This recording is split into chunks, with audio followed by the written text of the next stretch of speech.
ইসরায়েলের এক সোলজারের ভিডিও আছে, সে বলতেছে, ইংলিশে বলতেছে, আমেরিকান জিউ, সে বলতেছে আমরা গাজাকে পরিষ্কার করতেছি, আমরা গাজাকে প্রস্তুত করতেছি, কারণ আমাদের রাজা আসবে, আমাদের মাসিহ আসবে, আমরা তাকে মুকুট পরানোর জন্য প্রস্তুত হচ্ছি, আমরা তৃতীয় মন্দির বানানোর জন্য প্রস্তুত হচ্ছি।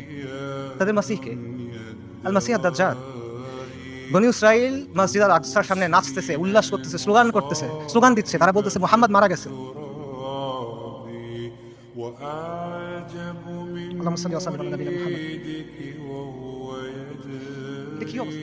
নবী সাল্লাল্লাহু আলাইহি ওয়াসাল্লাম তার হাদিসে বলেছেন, আমি হাদিসের তরজমা বলতেছি, ইবনে উমর রাদিয়াল্লাহু তাআলা থেকে বর্ণিত, রাসূলুল্লাহ সাল্লাল্লাহু আলাইহি ওয়াসাল্লাম বলেন, যখন তোমরা ইনার পদ্ধতিতে ব্যবসা করবে, গরুর লেজ আঁকড়ে ধরবে, কৃষিকাজে সন্তুষ্ট থাকবে এবং জিহাদ ছেড়ে দিবে, তখন আল্লাহ তোমাদের উপর লাঞ্ছনা এবং অপমান চাপায় দিবেন। সাদাকা রাসূলুল্লাহ। এর চেয়ে বড় লাঞ্ছনা আর এর চেয়ে বড় অপমান কি আছে? আর নবী সাল্লাল্লাহু আলাইহি ওয়াসাল্লাম বলছেন, এই অবস্থা ততক্ষণ থাকবে যতক্ষণ না পর্যন্ত তোমরা তোমাদের দ্বীনে ফেরত আসো। সুনান আবু দাউদ।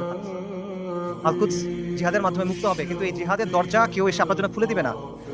আসমান থেকে ফেরেশতা নেমে এসে আপনার জন্য জিহাদের দরজা খুলে দিবে না। জিহাদের দরজা খুলতে হবে তাওহীদ আর হাদিদের শক্তি দিয়ে, খুলতে হবে না, ভাঙতে হবে এটা। এই রাস্তা আপনি মনে করতেছেন আল কুদস পর্যন্ত আপনার জন্য একটা লাল গালিচা বিধানো রাস্তা তৈরি করে দিবে, যে ভাই আমি আল কুদসে গিয়ে জিহাদ করবো না। আপনার রক্ত, আপনার হাড়, আপনার মাংস, লাশের শাড়ি, ফুলির পাহাড় পার হয়ে আপনার আল আকসা যাইতে হবে, এটা ছাড়া আর কোনো অপশন নাই। আল কুদসের দাম অনেক বেশি, এটা সস্তা না। বাইতুল মাকদিসের মানুষরা বলে দিছে, আল্লাহ আপনি আমাদের কাছ থেকে নেন, যতক্ষণ পর্যন্ত আপনি খুশি না হন আপনি আমাদের কাছ থেকে নেন, আমরা প্রস্তুত আছি।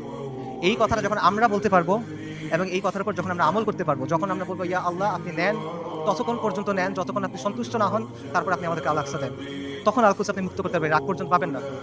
আল কুদস এমন এক দুলহান যার মাহার আমাদের রক্ত।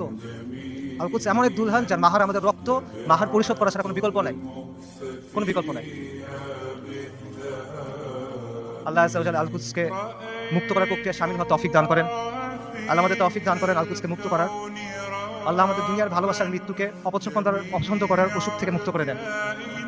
আল্লাহ আমাদের মসজিদ আল আকসাতে সালাত আদায় করার তৌফিক দান করেন। আল্লাহ আমাদের চোখগুলোকে প্রশান্তি দেন। আল্লাহ আমাদেরকে খাইবারের মতো একটা দিন দেখান। আল্লাহ আমাদের বনু কুরাইযার মতো একটা দিন দেখান। আল্লাহ আমাদেরকে বনু কুরাইযার মতো একটা দিন দেখান। আল্লাহ আমাদের ক্ষমা করে দেন। আল্লাহ আমাদের মাফ করে দেন। আল্লাহ আমাদের নিফাক দূর করে দেন। আল্লাহ আমাদের নিষ্ক্রিয়তা দূর করে দেন।